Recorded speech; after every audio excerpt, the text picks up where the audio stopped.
to the Quiet Warrior Show, where we help top leaders find their pathway to incredible success and a lifetime of happiness. Here is your host, Tom Dutta, the Quiet Warrior. Well, welcome to the Quiet Warrior Show. My name is Tom Dutta, and I am the Quiet Warrior. And today's show is coming at you from a place in British Columbia called Sooke Cedar House.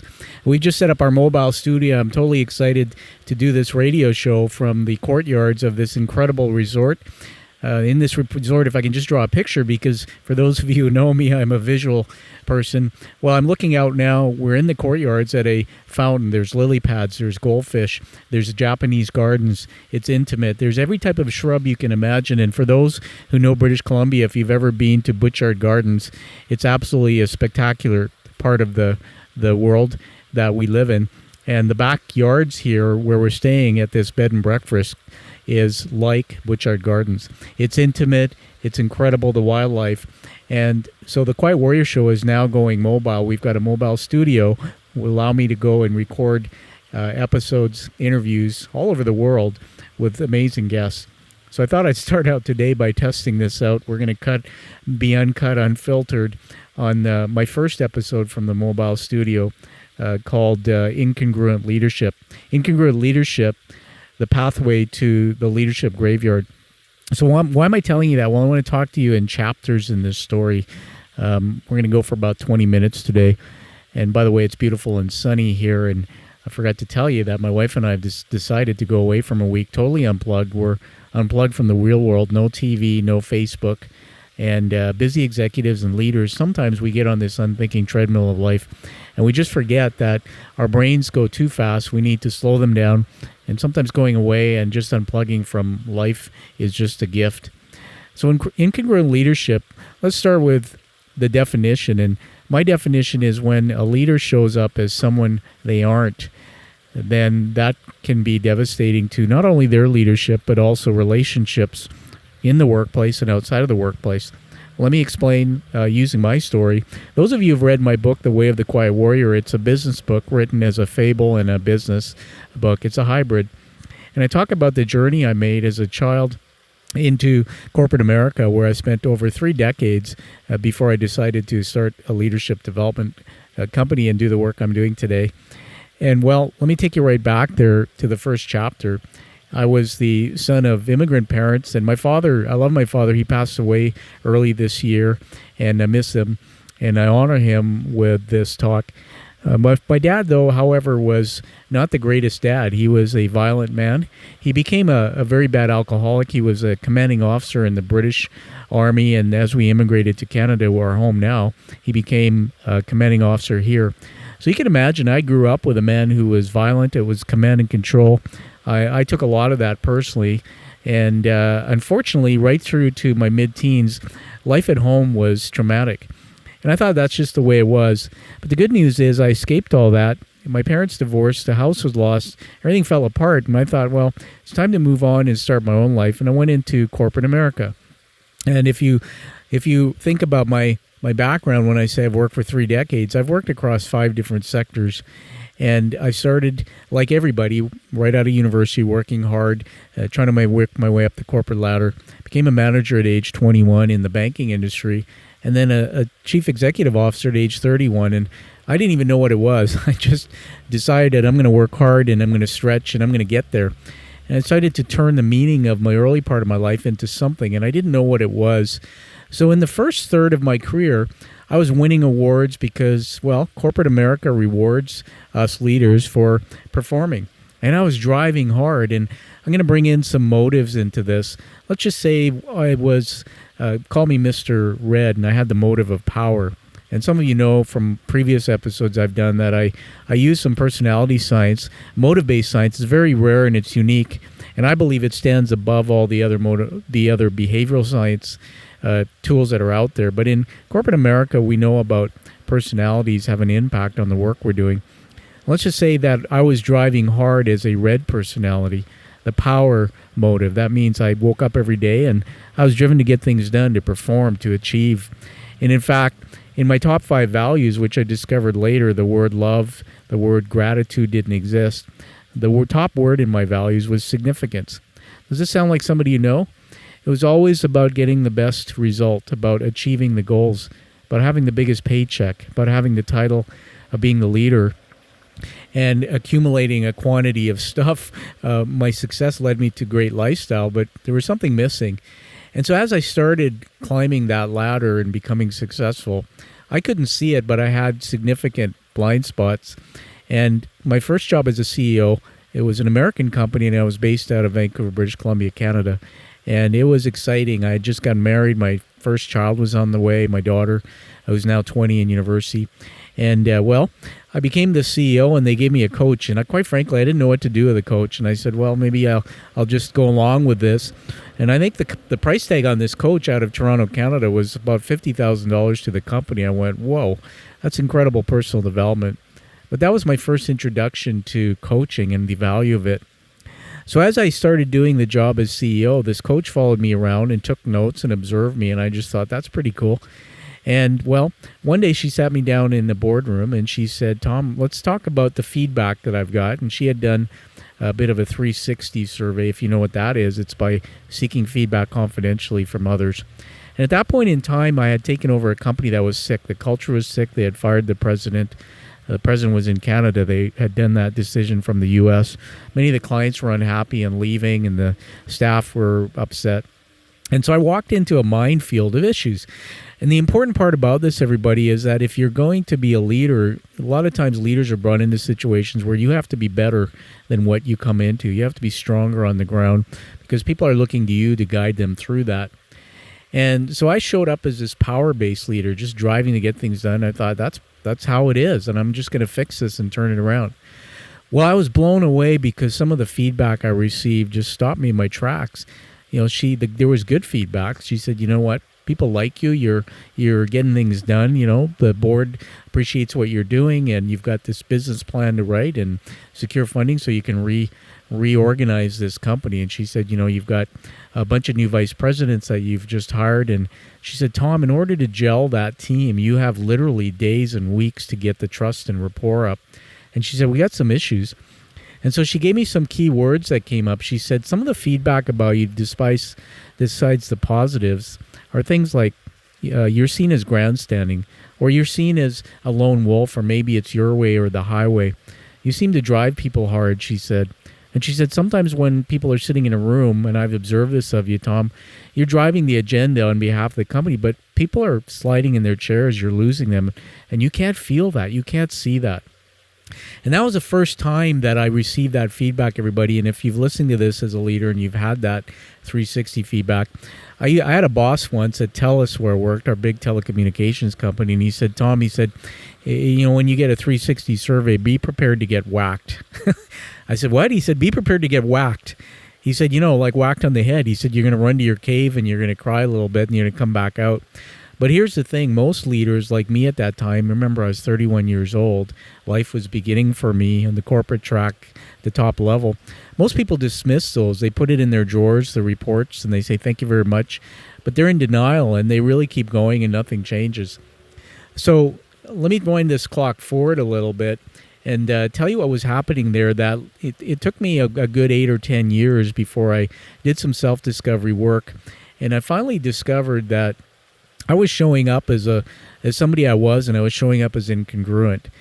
And so my motive that I showed up in was power-based. And why was that? Well, through some of the self-work, I found out and learned, and I coach and teach people this, that what happens in our early years in our life, doesn't matter if you had a traumatic childhood or you were perhaps from a broken home or you just came from an influence that caused you to be a certain way that wasn't quite your core personality, that when you show up that way, you destroy relationships.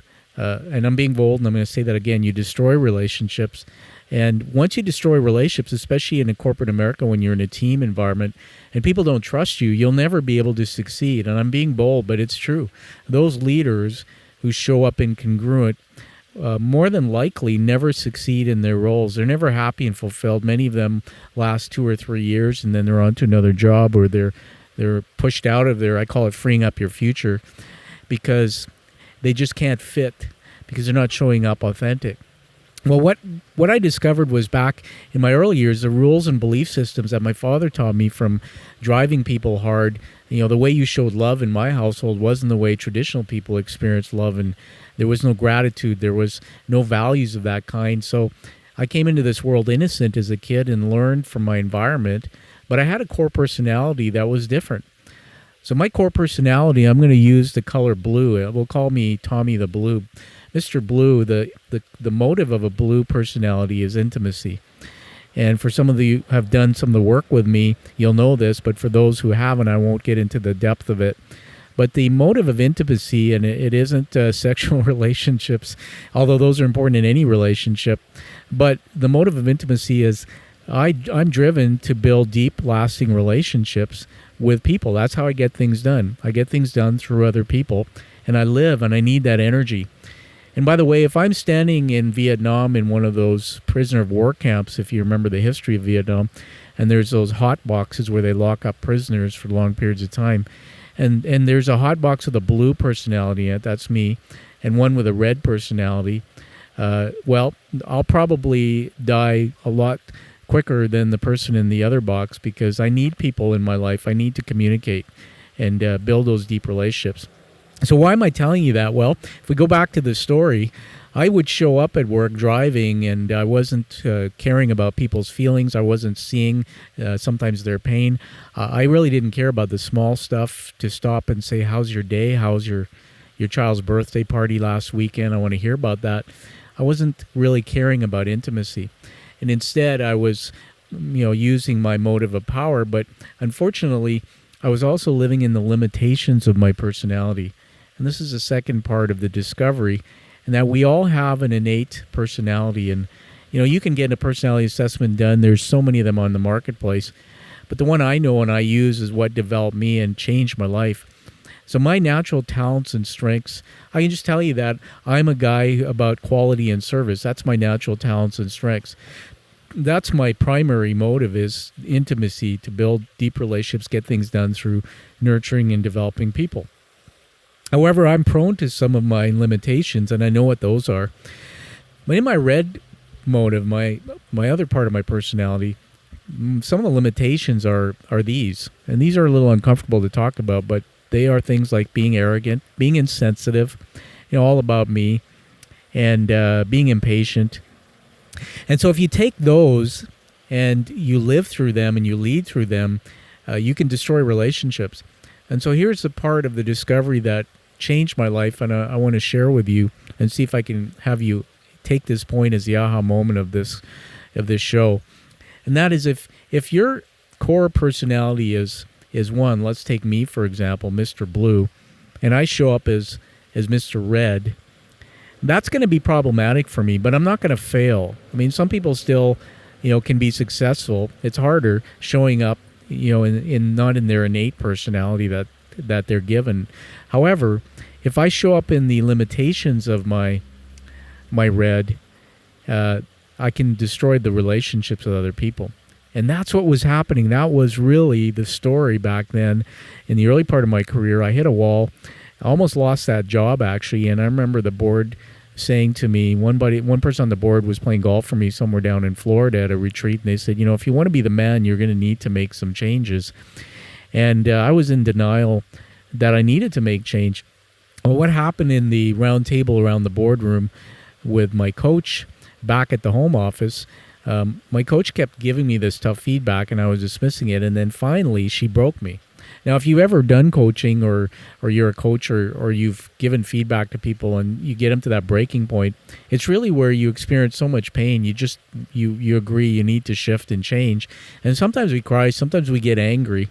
But I hit that point. I remember tearing up as a 31-year-old young leader and saying, you know what?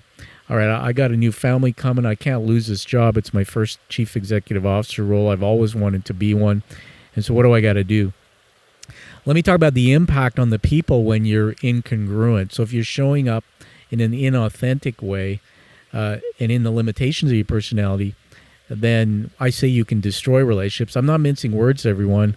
That my experience is working with flawed leaders and being one when I started my career before I made my shift is that you do destroy relationships, and not just in the workplace, but at the home front with your spouse or significant other, with your children. And this is very serious stuff.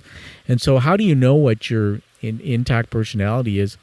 Well, you just have to do that self-discovery and do the work. And many people take that seriously and learn from it and can change your life. Well, the impact we know of incongruent leadership can be significant. What's the antidote to incongruent leadership? The antidote is to discover the limitations that you're living in your personality, and then knock them off, stop them immediately. And this is what my coach told me. She said, you have to make some changes, and you have to make those changes like now, Tom. And she said, I'm going to help you, and I'm going to give you some coaching around that. I'm going to observe and give you coaching, have you read some things, and starting that journey is very, very difficult. Many people don't do it because it's a lifelong journey to make a change in your personality. And so go back into the limitations. My biggest limitations were I was arrogant and insensitive. Those were the two big ones because I couldn't see people's feelings. I was only driving for the goals, bettering myself in the organization. I thought that was a way to build teams. However, once I eliminated those, and we won't get into this on this episode, but coaching really matters, and it can be incredible when you take the pathway, I call it being charactered, to eliminate the limitations that are holding you back. When you do that, everything changes. And so I want to talk about the Way of the Quiet Warrior, which is my 90-day coaching program. And I've developed that through my own journey. It's part of the book that many people have read and commented on. I'm so excited about the feedback we've had on the book. And it's out there if you need to get it. It's on Amazon as a digital, an audiobook now. But the first phase of the Way of the Quiet Warrior, there's 6 phases, is called the self. And the reason why I put the self first is that before we can live an abundant life, before we can spread our wings like butterflies, we're born as caterpillars with unique personalities. But in order to live our highest selves, be our greatest leaders, we need to spread our wings and develop things that perhaps aren't innate in our personalities. We have to learn things that aren't innate, and we have to eliminate things that are holding us back. Now, I'll give you an example of something that might hold somebody back. It could be the characteristic of, or the strength, we'll call it, of patience. So if you're impatient as a leader, and maybe ask children, that's the one thing that they would like parents to be more of. But if you're impatient as a leader, you probably will trip yourself up and run into some issues. And so if you eliminate that and develop a strength that replaces that, I call that the antidote, it can change your life. There's many ways that you can become character, by the way, and solve this problem of incongruent leadership. But as we get close to time here, I want to just say that incongruent leadership is a term that is fairly well known. If you're a leader and you're showing up incongruently, I can tell you right now that most of the time you may not be aware of it. You may be getting feedback from others, but you may be on your way into the leadership graveyard to crash and burn, whether it's in a career or maybe if it's even a relationship. The first thing is to understand your own story and find out what your intact personality is. Who are you? What are your strengths, limitations, and natural talents? And in order to do that, find a coach or a mentor, somebody who specializes in that work, and invest a month or 2 of your time to do that self-work. And then get 360 feedback. I do that in my work. There's many people who do it. Access feedback, confidential and safe feedback from other people that you engage with. Take all that and learn your limitations. What's holding you back? What are the 1 or 2 things that are tripping you up in your leadership at your company, or perhaps if you're a business owner or professional? And what's tripping you up outside the office in relationships? And then the big step, become charactered. Becoming charactered, as I said, everybody, only 5% of people take the time to become charactered. I did.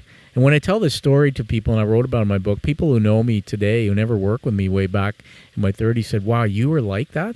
We can't imagine that you're a command and control style of leader, insensitive, Tom, because you're one of the most caring, sensitive people we know. And, you're a great example of what good leadership looks like. Now, I'm not saying that everybody to be arrogant. I'm saying that that's the feedback that I've been receiving for the last 20 years as I've been working and living in my relationships with my wife and others. And so transformation can happen, and that's the big gift I want to leave you with on this episode called Incongruent Leadership, and that transformation can happen. You can make that shift and be more successful. And by the way, coaching matters. So those who don't have time or think they don't need a coach, every top executive I've ever met or business owner has a coach. And by the way, the definition of coaching, my definition is somebody who stretches you outside your comfort zone, holds up the mirror, helps you see things maybe that you can't see, and then sets goals with you and helps you develop your character.